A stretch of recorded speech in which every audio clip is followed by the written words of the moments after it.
Salut tout le monde, c'est Mega et on se retrouve pour parler de cinéma, c'est déjà ça, avec mon bilan de mars 2023. Euh, j'ai vu 46 films de 2023 en mars 2023.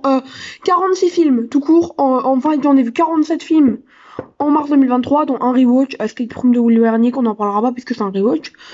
Mais par contre, à contrario, j'ai vu 22 films sortis avant 2023 et du coup 24 films sortis après 2023. Oh non, en 2023. Je vous propose directement de commencer. Alors ça va être des petits courts bilans sur chaque film. Cette fois, en fait, en normal, j'ai écrit ma critique, mais elles sont longues là. J'ai vraiment tout répertorié sur un fichier Word. Du coup, ça va aller assez vite, je pense, cette vidéo, si je fais la deuxième partie sur 2022 2023 comme ça. Il y aura des vidéos qui vont sortir prochainement. Alors, je vous donne juste mon bilan après cette vidéo. Critique de Boys Afraid. Il faut que je vous en parle et je sortirai le bilan, la critique de Boys of Fed avant le bilan d'avril, je pense. Et peut-être avant cette vidéo si j'ai du mal à la faire, mais bah je verrai.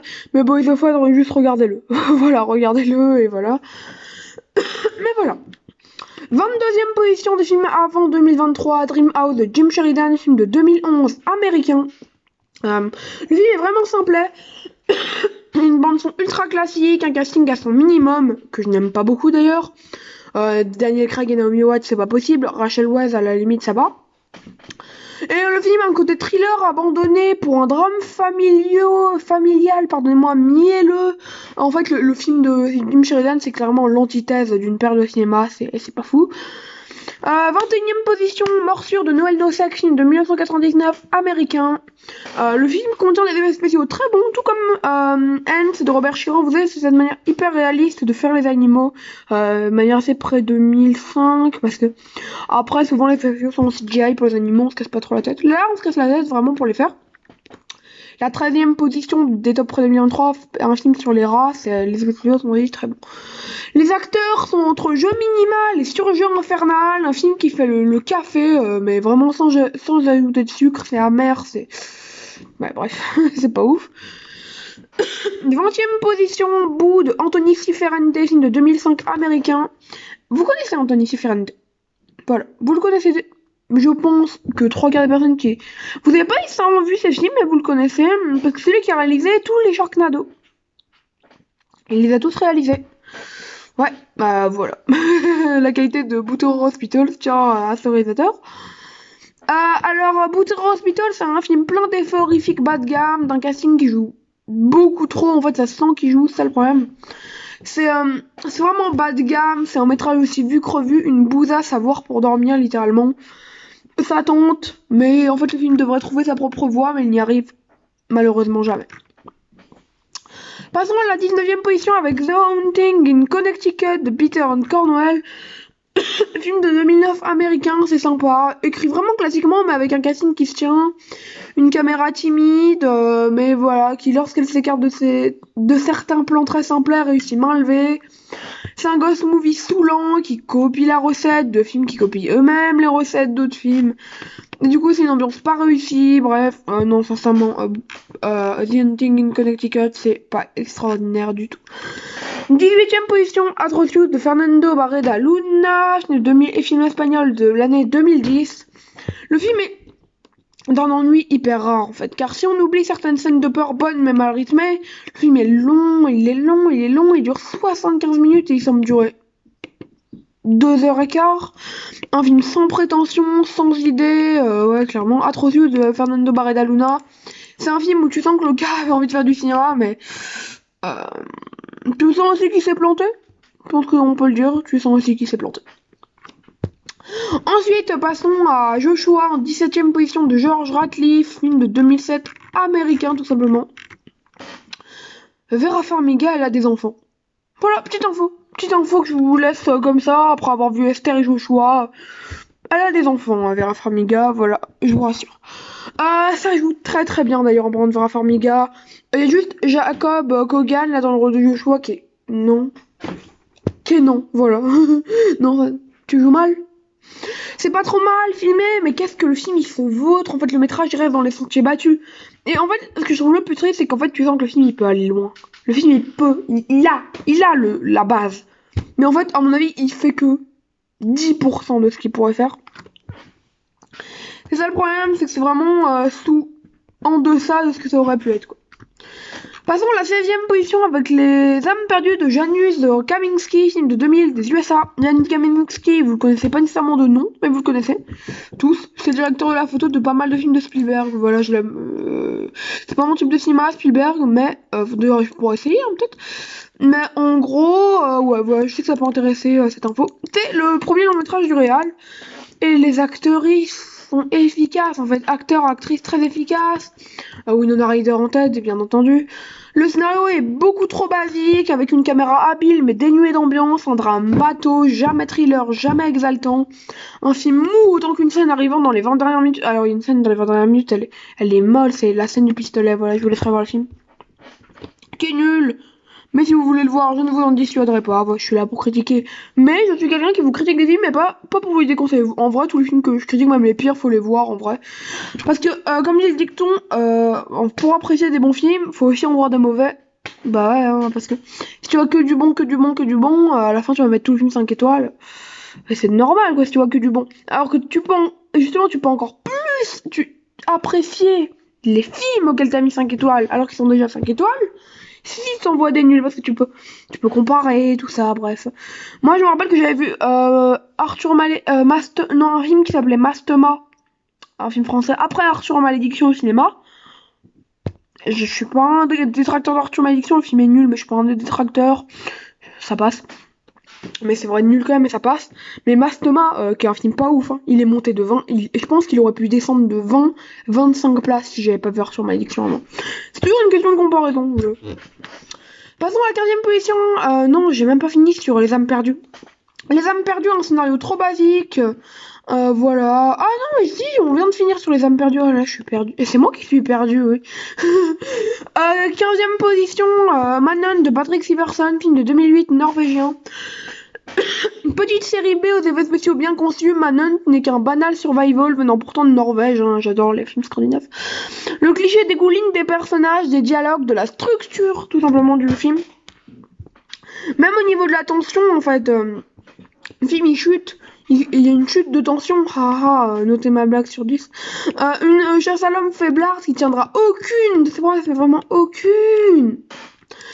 14e position, Guns Akimbo de Jason Lighthowden, film de 2019, film néo-zélandais, on dit ça comme ça, néo-zélandais, réalisé par les gens derrière Deathgasm, c'était...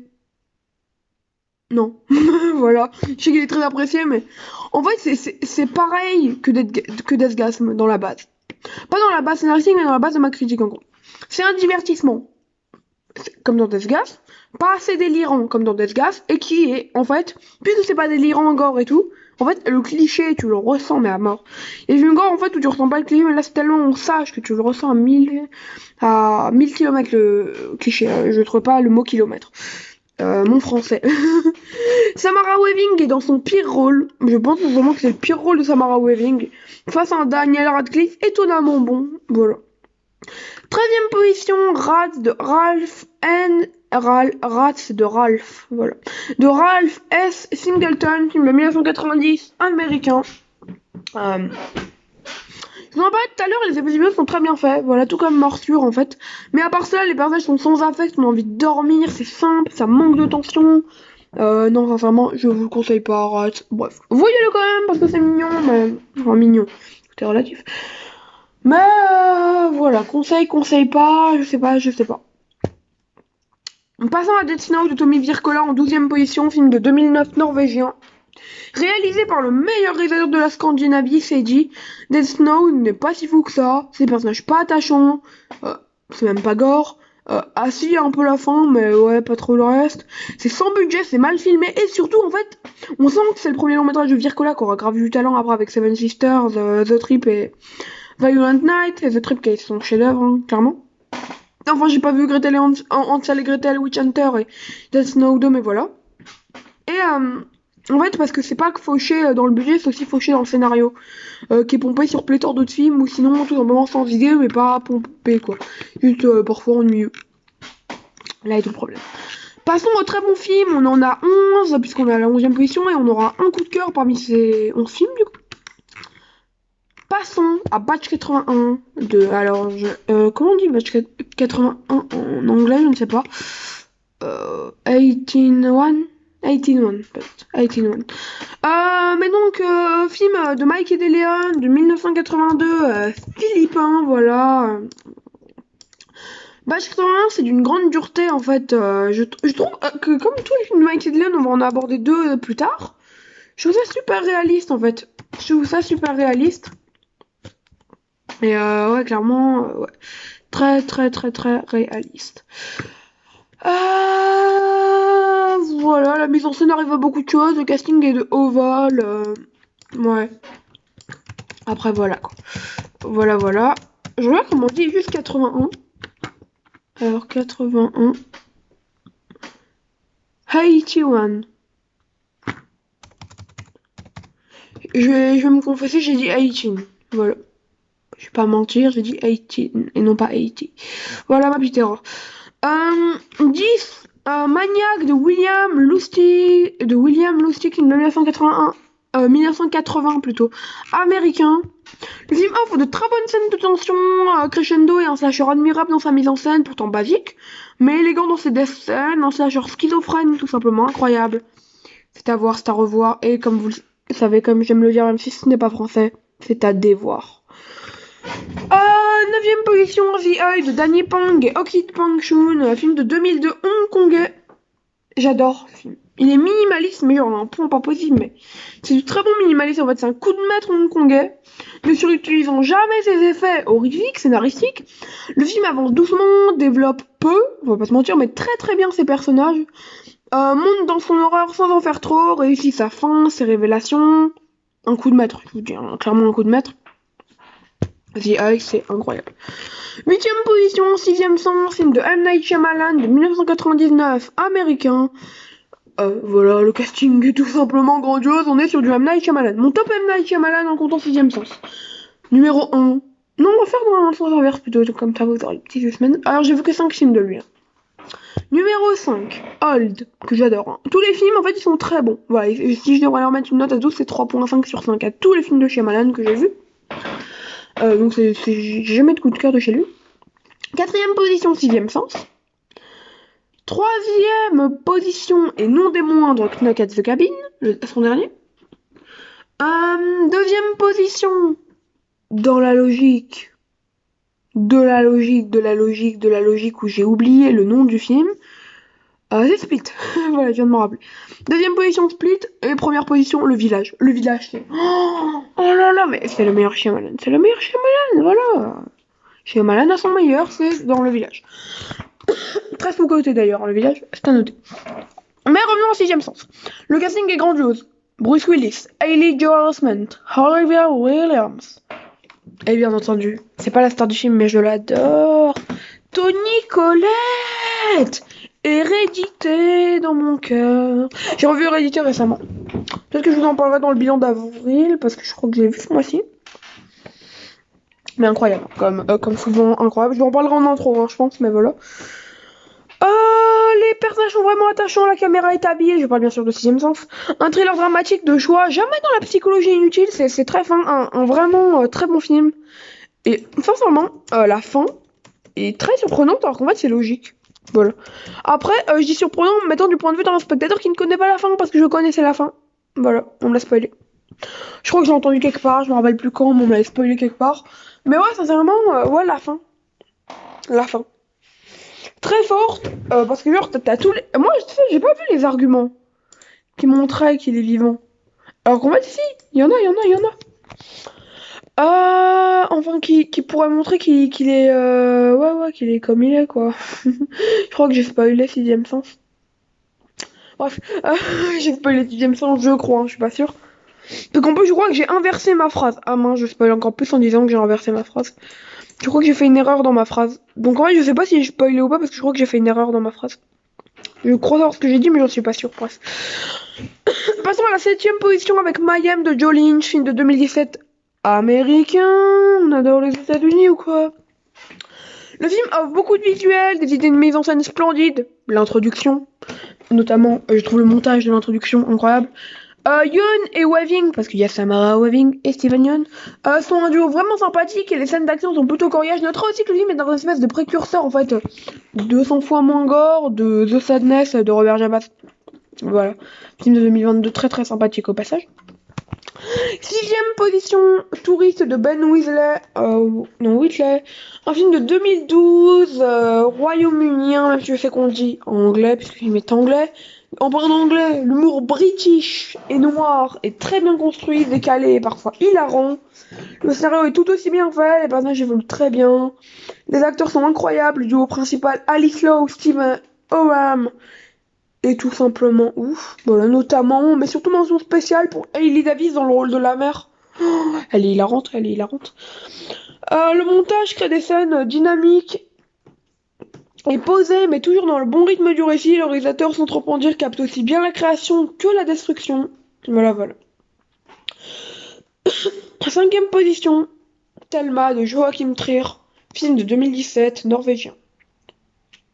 Le film est co-scénarisé par Eskil Vogt, le réalisateur de The Innocent, mon 3ème film préféré de 2022, à noter. Et du coup, il est aussi scénariste de The Innocent.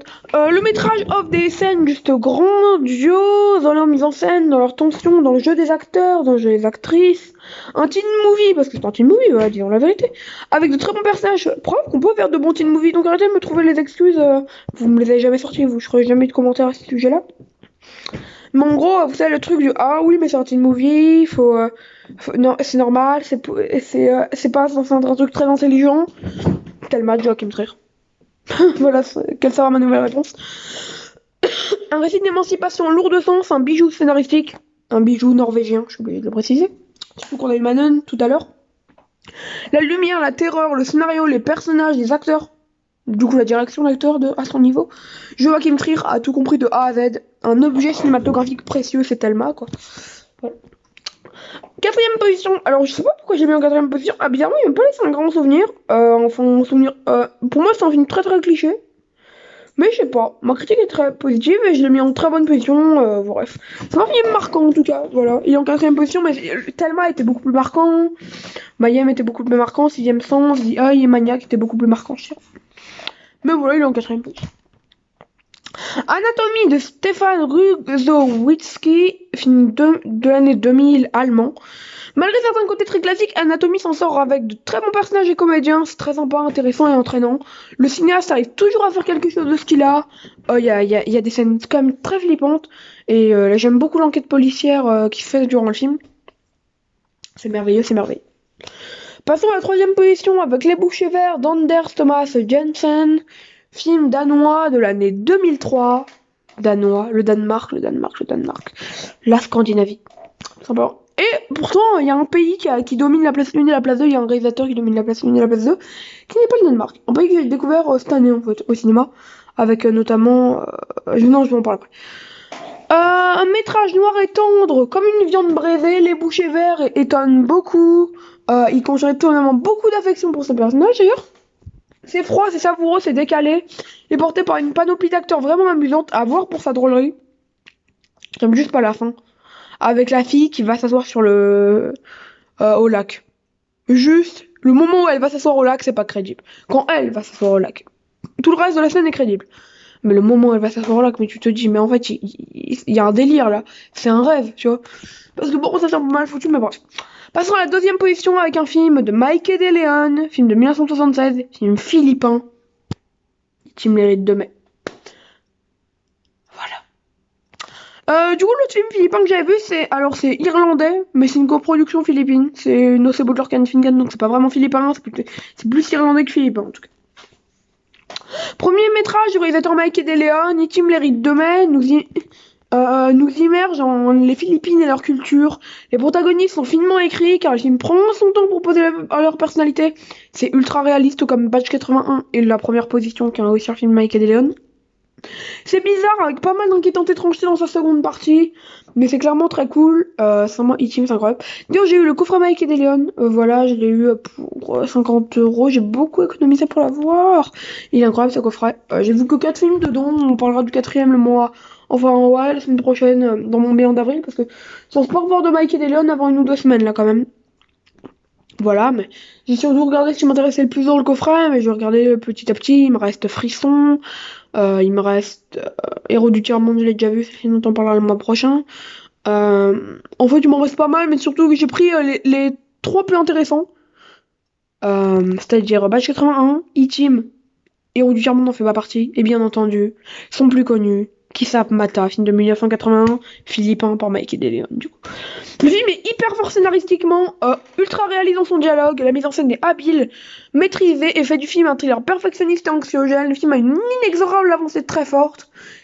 Kisap Mata est un de ces films en fait qui a tué le cinéma mondial. Et c'est un coup de cœur imparable. Nous avons fini avec les films pré-2023 et on peut désormais passer au film de 2023. Tout de suite, c'est maintenant, je vous conseille Kisap Mata, c'est incroyable. Voyez-le, achetez le coffre Mike et DeLeon si vous pouvez, bon c'est un peu cher mais ça vaut le coup. Ça vaut clairement le coup, je vous dis la vérité, ça vaut le coup. Mike et DeLeon, c'est mon 10e réalisateur préféré, c'est pas pour rien. Passons au film de 2023. Passons donc, comme je viens de vous le dire à l'instant, au film de 2023. Alors, comment vous dire qu'on en a 24 24 films de 2023 en mars 2023, je vais essayer d'aller vite, notamment pour les premiers films. Du coup, dans ces 24 films, combien y a-t-il de très bons films et combien y a-t-il de coups de cœur? Je vous dis ça tout de suite. Il y a donc a priori 3 coups de cœur, et il y a plus ou moins 10 très bons films, en gros. Voilà, plus de moins bons films que de très bons films.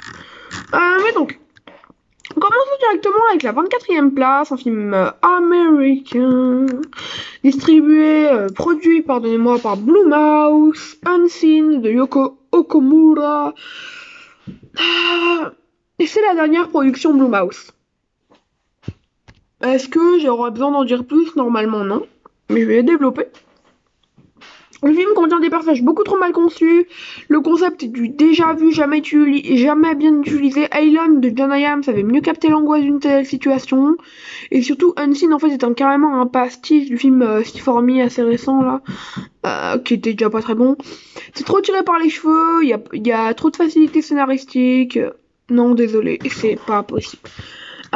Du coup, ensuite, passons à la 23e place avec Lullaby de John R. Leonetti, film américain.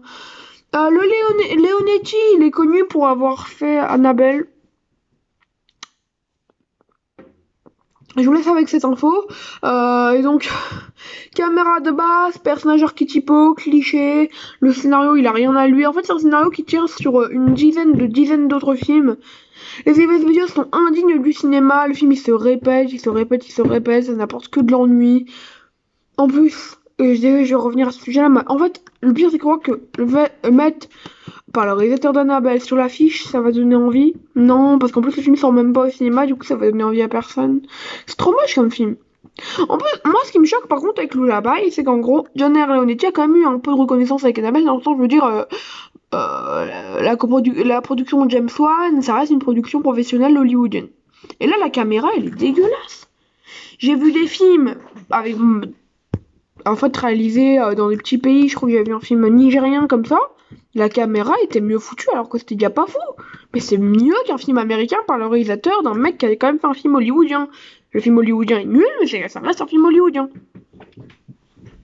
Passons à la 22e position avec Girl at the Window, film de Mark Hartley, film australien. La bande son elle est racoleuse, c'est sans personnalité, c'est très mal utilisé, le jeu d'acteur est pas terrible. Ça arrive même pas à rendre ces personnages crédibles alors que ces personnages sont sympas, c'est grotesque. Ça sait même pas utiliser son budget, et puis la fin en turbo nanar là. Tristesse de voir que le cinéma nous offre des films comme ça. Finissons avec les films moyens mauvais.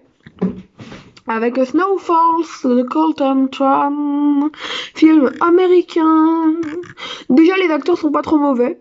La caméra est bonne. Commençons par les qualités. Après, ça se gâte, il n'y a aucune ambiance, il y a un CGI de bonhomme de neige, ça vous marquera, tellement c'est moche. Le film ne créera jamais ce qu'il voudra créer, car oui, le casting a beau être sympa, il donne pas corps en fait à ces personnages très très mal écrits. Passons au bon film, sans plus. 20e position, Maneater de Justin Lee, film américain. Le film a une bande-son tout simplement horrible. C'est infernal, c'est nul, sincèrement, non. Les plans sont mal trouvés, le côté dramatique est bas de plafond. En plus, en fait, il y a un indice sur le fait que l'acting allait être comme ça, enfin que le film allait être comme ça et que l'acting allait être horrible.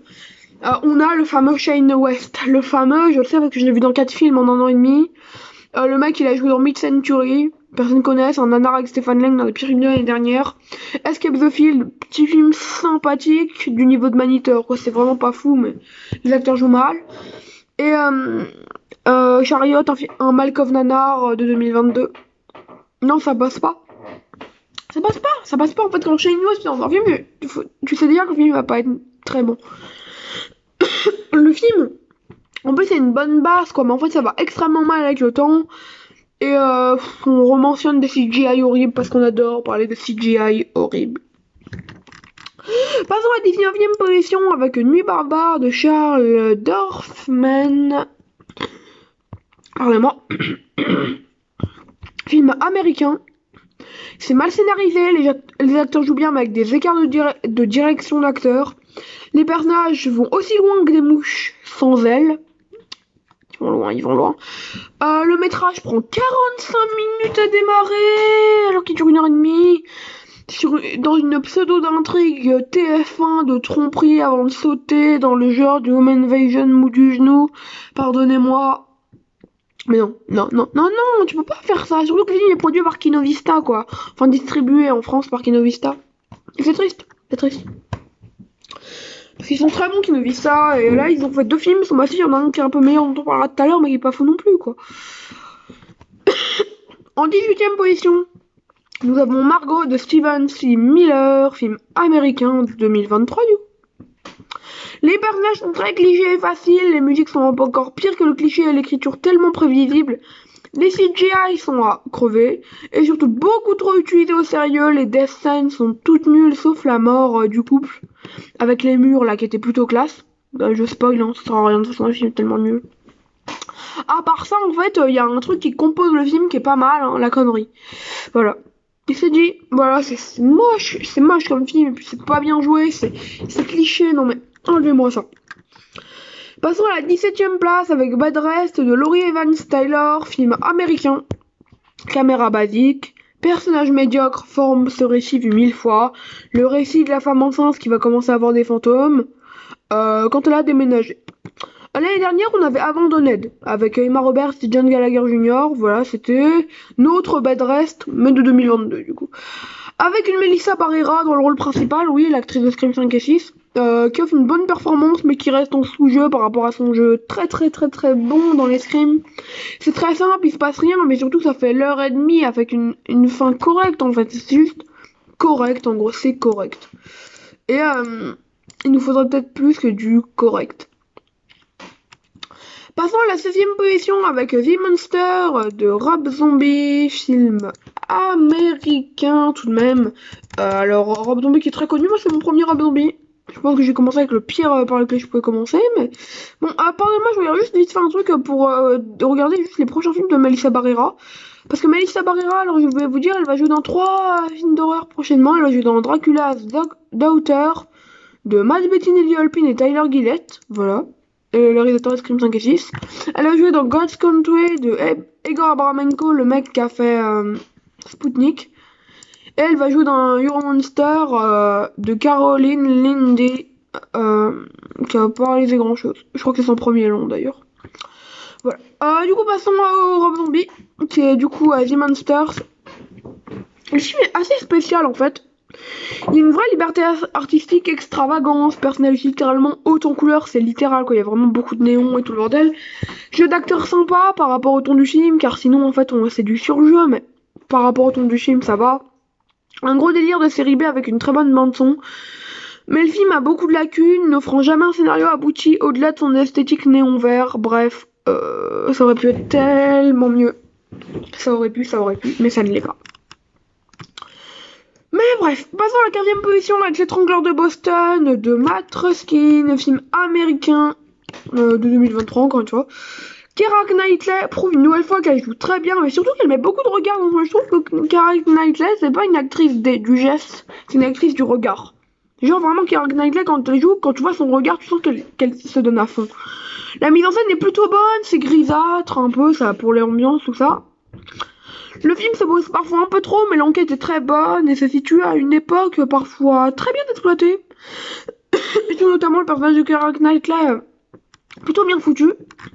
14e position, The Inhabitant de Jeren Lauder, film américain. Le film a beaucoup trop de facilité scénaristique à la minute. Le casting est sympa, mais a beaucoup trop d'égards de jeu. Les personnages sont trop simples. Pourtant, on s'attache à eux. Mais c'est beaucoup trop simple. Entre effets spéciaux foireux, scénario déjà vu. Le moment où elle va voir sa tante. Pardonnez-moi, mais est-ce que cette scène, on l'a pas vu 20 000 fois dans le cinéma d'horreur? Le film s'en sort mal alors qu'il a une bonne bande-son et des idées, mais qui ne concluront jamais pour la plupart. Alors là, on va passer aux bons films sans plus, de la 13e à la 11e, mais que je sais pas, ok, la petite mention honorable des bons films, quoi. Pour leurs efforts, j'ai expliqué à chaque fois l'effort de chaque film, si je m'en rappelle. 13e position, L'Atelier du Diable de Chris Van Hoffman, un film américain. Emile Hirsch, il s'est perdu. Je trouve que son dernier très bon rôle, c'était The Son de Kavanagh, avec l'actrice des Halloween, là, comment elle s'appelle, Andy Matichak, qui a été un de mes films préférés de 2021, qui est un de mes films préférés de la décennie. Enfin, de ce début de décennie. Et sincèrement, il est catastrophique. Voilà, on va commencer par un point mauvais. Ensuite, sinon c'est bien filmé, la musique est efficace. En fait, on est sur un film d'exorcisme un peu, qui est très différent du reste. La musique est très efficace, les effets spéciaux sont parfaits, sauf le feu. Il y a un bon moment, il y a du feu, ça se voit que c'est du CGI, encore une fois. Mais vraiment, il y a des défauts, le passé avec la mère notamment. Mais vraiment, en fait, je trouve la teinte grisâtre et tout, la mise en scène, je trouve ça vraiment plutôt sympa, en fait. Et dans le genre du film d'exorcisme, c'est vraiment pas un renouveau, mais c'est vraiment sympa d'avoir un film qui me plaît, là, dans ce genre-là, qui est un des pires genres du cinéma d'horreur, je trouve. Du cinéma tout court, même. Mais par contre, la fin se termine dans une apothéose finale très étrange et vraiment cool, un peu body horror. Vraiment, la fin, j'aime beaucoup. Et pourquoi ce film est spécial? Bah parce que c'est un film d'exorcisme qui réinvente un peu le truc. Enfin, c'est pas vraiment un film d'exorcisme, mais bref, vous comprendrez le genre de film. Ensuite, passons à la 12e position avec The Killer Mission Save the Girl de Choi Jae-hoon. Film sud-coréen, donc c'est le film qui nous dont je vous parlais tout à l'heure. Pas fou non plus, mais je vous expliquerai. Déjà, je trouve qu'il y a ce côté film d'action bourrin qui est très bien, badass, mais redondant, dramatique mais simplet, mais jamais assez gore aussi en fait. Bourrin mais pas gore, badass mais redondant, dramatique mais simplet. À part de beaux personnages, il manque beaucoup de sel au film pour faire qu'il ne soit plus classique et en manque d'idées. Voilà, c'est sympa. En vrai, c'est un petit divertissement sympathique, d'où le fait que j'aime bien et qu'il se trouve à cette position-là, mais sinon, non, il n'y a pas grand-chose à sauver. Passons au dernier des bons films sans plus, avec Rubicon de Magdalena Lorich, film autrichien de 2023 encore une fois. Les acteurs et les personnages sont sympathiques pour une production indépendante autrichienne. Le film gère très bien ses effets, même s'il évolue lentement, il évolue assez peu. Le film crée une espèce de vertige en fait grâce à sa puissance, mais arrive aussi à se poser pour créer un peu de dramaturgie. La bande son est très bonne, les acteurs jouent bien. Voilà, non, sincèrement, c'est plutôt sympa, Rubicon. Ouais, un petit film autrichien en plus, à noter. L'Autriche, c'est un incroyable pays niveau film en ce moment. Voilà. Mais donc, je terminerai sur le fait que... Comment dire... en gros, pourquoi je l'ai mis à cette position-là? Parce que je le trouve vraiment sympa, et puis c'est une petite production, et c'est plutôt bien fait pour une aussi petite production. Voilà, surtout du soutien pour le long métrage, surtout du soutien. Passons au très bon film, il y en a 10, c'est 3 coups de cœur pour les 3 premières positions, du coup donc plus que des très bons films. Du coup on a 7 très bons films sans plus. 10e position, et pour moi très bon film c'est 3.5 sur 5, bon film c'est 3 sur 5, et les premiers films du début là c'est 2.5 sur 5, les 3-4 premiers. Inside the Ted de Amber Stiller, film américain. Le film est réalisé par une femme. Et c'est à noter, parce que vraiment le film on dirait pas du tout. Elle a vraiment un point de vue que je trouve très fort pour... vraiment, je sais pas comment elle est arrivée à avoir ce point de vue pendant une grande partie du film. Genre, elle est contre l'un des deux personnages, bref, l'antagoniste entre autres. Mais vraiment, elle a un point de vue très... c'est quoi le terme? Elle a un point de vue très objectif, voilà. C'est-à-dire qu'en gros, elle montre tout le monde. Elle montre tous les points de vue et ça, je trouve ça très fort. Parce que comme je me suis attachée à Inside the Ted. À Ted. Je me suis attachée à Ted pour les intimes. Je trouve ça fou. Les personnages sont beaucoup trop bien écrits. Par contre, les acteurs sont vraiment faiblards. Alors, l'acteur de Ted, bref, je vais pas dire son nom de famille, mais bref, vous allez vite comprendre c'est qui. Je crois que c'est Luke Kirby, voilà, je m'en rappelle. Luke Kirby, il joue pas ouf. Voilà, Elijah Wood, très bien, mais non pour les autres. Il y a beaucoup d'idées dans l'écriture. On a étrangement de l'attachement pour le duo principal. Un thriller posé, vraiment abouti. Vraiment, Inside the Ted, c'est très très sympa.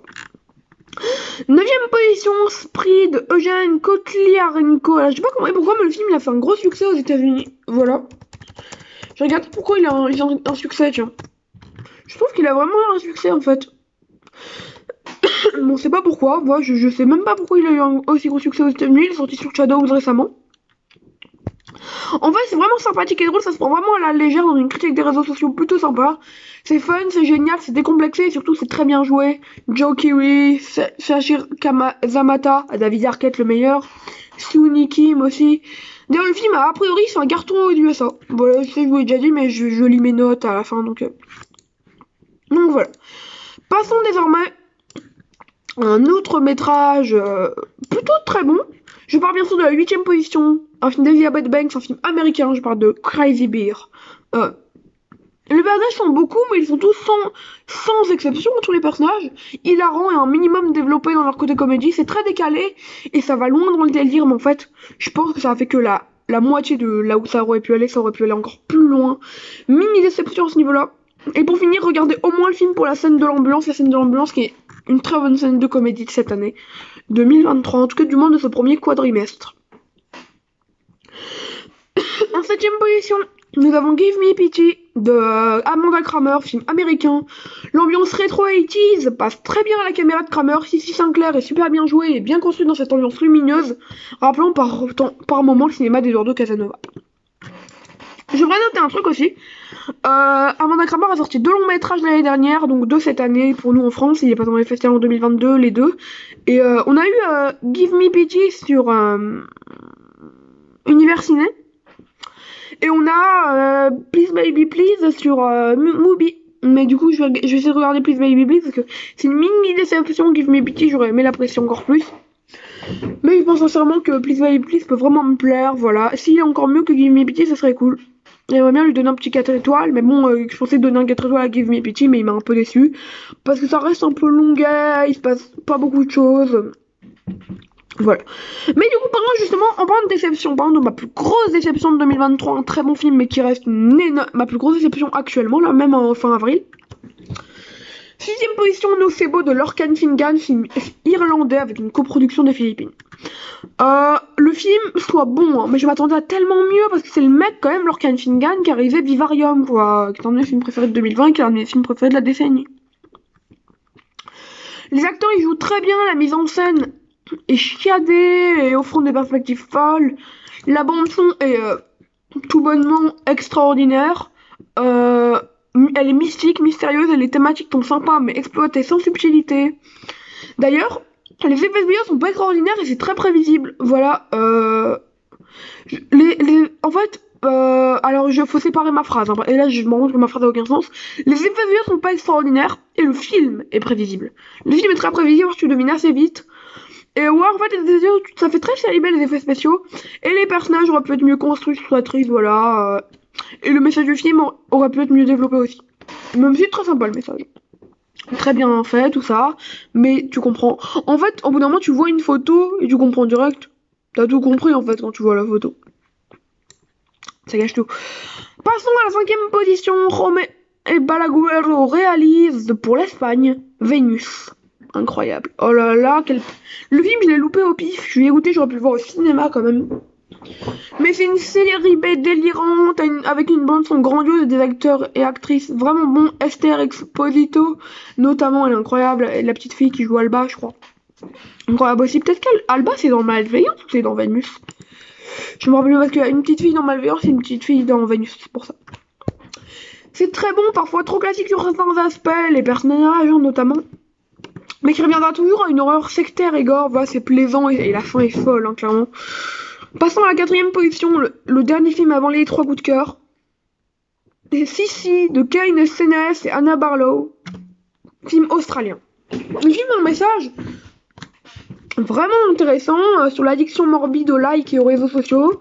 La mise en scène est excellente, les actrices aussi. Le personnage de Cecilia est complexe, bien écrit, on s'attache notamment à elle en fait. Alors que c'est très bizarre parce qu'on n'est pas censé s'attacher à elle, mais c'est un néo-slasher acide, sanglant à voir clairement. Si c'était tout bonnement. Incroyable, je l'ai vu en DVD. Il est passé au FEFS de Strasbourg en festival du coup. Mais j'y étais pas. C'est un peu trop loin de chez moi quoi. Mais sinon j'aurais grave aimé le voir au cinéma parce que c'est un film que je pense qu'au cinéma s'apprécie encore plus. Passons à la troisième position avec Scream 6 de Matt Bettinelli Holpin et Tyler Gillett, un film américain. Le casting est toujours aussi incroyable. Barrera, Cox, Brown, Gooding, Ortega, Mulroney, Panettiere. En gros, tous les acteurs quoi. De tête là je crois que les noms c'est Melissa Barrera, Courtney Cox, Yasmine Savon Brown, Mason Gooding, Jenna Ortega, Devon Mulroney et Hayden Panettiere. Ah ouais, j'ai noté que les noms de famille mais j'ai retenu les prénoms donc ça va. La tension est plutôt grande et le spectateur est vraiment accroché à son siège. Un métrage grandiose où se mêle Gorky Tash, le personnage toujours parmi les meilleurs du cinéma. Scream, c'est toujours les meilleurs personnages, vraiment. Un slasher sympa, attachant, entraînant, et j'ose le dire, c'est le meilleur film depuis Scream depuis 1996. Scream 1 est le meilleur, mais Scream 10 c'est le deuxième meilleur. Je trouve ça tellement bien, tellement sous tension, il y a tellement de côtés méta, j'adore vraiment le moment où ils expliquent les règles, là où ça va, où Mindy explique les règles, mon frère, je préfère du film d'ailleurs, et du 5 et du 6. Mais si Sydney dans le 5 est mieux quand même. Très triste d'ailleurs pour Dewey. Pour Dewey. Bref, triste, voilà. Seconde position, le capitaine Volkonogov s'est échappé de Alex Choupov, Natalia Merkulova, film russe. Pour commencer, la mise en scène du premier tiers du film est assez basique, mais plus le film avance, plus la mise en scène est ultra efficace. Les décors sont incroyablement bien retranscrits, le sound design est très bien travaillé, chaque bruit est très bien taffé. Vraiment, le bruit, il y a vraiment un travail dans ce film. La bande son aussi est grandiloquente, la tragédie. En fait, on est vraiment sur une espèce de tragédie suffocante, entraînante, magnifique, merveilleuse, tragédique. Bah, une tragédie tragédique, ça paraît logique. La fin, sans trop en dire, elle est parfaite. La fin est parfaite. C'est ce qui devait arriver, hein, de toute façon. Mais... Passons à la première position. Ça me choque. Franchement, aujourd'hui, ça me choque pas, parce que il y a les qualités du film. Mais vraiment, genre, à l'époque, moi, aimer ce film, c'était impensable il y a 6 mois. Alors, il était dans mes attentes pour 2023, tout de même. L'abondance m'intéressait. Mais c'est le nouveau film de Brandon Cronenberg, le fils de David Cronenberg, film canadien, Infinity Power, du coup. Film Infinity Power. Alors, la tristesse que j'ai, c'est que... Enfin, pourquoi j'appréhendais plutôt parce que le film est très bon. C'est que j'ai pas aimé Possessor, le film de 2021 de Brandon Cronenberg, et voilà. J'ai pas vu Antiviral, son premier. Mais donc Infinity Power, dès ses débuts, nous entraîne dans une très bonne inquiétante étrangeté. Cronenberg a juste à retourner sa caméra, mettre une certaine musique et des néons pour bouleverser les spectateurs dans un espèce de cauchemar étrange. La bande son est très bizarre, c'est vraiment composé de bruitage, la bande son en fait. Déroutant, d'autres détails dérangeants, les actrices sont juste parfaits. Mia Goth, incroyable, parfaite même. Alexander Skarsgård dans son meilleur rôle, As Northman, c'était rien par rapport à Infinity Power. Niveau qualité des films, c'est à débattre, mais niveau performance de Skarsgård, ça se débat pas. Les acteurs secondaires accompagnent bien, alors je crois qu'on avait Cléopatra Coleman et Jalil Lesper. Peut-être que je me trompe pour le deuxième, mais Cléopatra Coleman, je sais même pas pour Jalil Lesper. Mais deux sont incroyables aussi, hein, même si moins bon que le duo principal. C'est de la bonne grosse science-fiction que l'on trouve dans le film. Quelque chose de fou que Brandon Cronenberg arrive à faire croire aux spectateurs. C'est incroyable. Les visuels sont juste grandioses, psychédéliques, c'est vicieux. Et le thème du doppelganger est très bien abordé, posant réellement des questions intéressantes, je trouve, notamment sur les 2%, quoi, les gens privilégiés. C'est froid et inhumain. Sincèrement, en gros, sur les gens privilégiés qui font ce qu'ils pensent, ce qu'ils veulent plutôt, se pensant mieux que les autres. C'est clairement un coup de maître. Brandon Cronenberg, il a tout compris en faisant ce film. Il a tout compris, il a réalisé une petite claque. Voilà. C'est déjà la fin de cette vidéo, j'espère qu'elle vous aura plu. J'ai adoré la faire, perso, même si c'était un peu long, j'ai tourné sur 3 jours, là, la partie 2023. Elle a été tournée 2 jours, je crois, après la partie pré-2023. J'avais pas nécessairement le temps, surtout que là, je viens de sortir ma critique de Boys of Fred, que j'ai fait entre l'audio de la partie 1 et de la partie 2. La partie 2 que vous écoutez, là. Puis voilà, en plus, je vais partir sur du montage. Oui, j'espère vous sortir la vidéo début mai. Ensuite, je vous sortirai une critique de Mandy de Panos Cosmatos, je pense. Ensuite, si je peux, j'essaierai de sortir un bilan d'avril, mais mon bilan d'avril va être plutôt long, je pense. Je sais pas trop combien de films j'ai vu, mais ça va être plutôt long. Mais en tout cas, voilà. Ciao, c'était Mortomega, prenez soin de vous, moi je pense à vous, on se retrouve dans une vidéo prochainement. C'était Mortomega, ciao.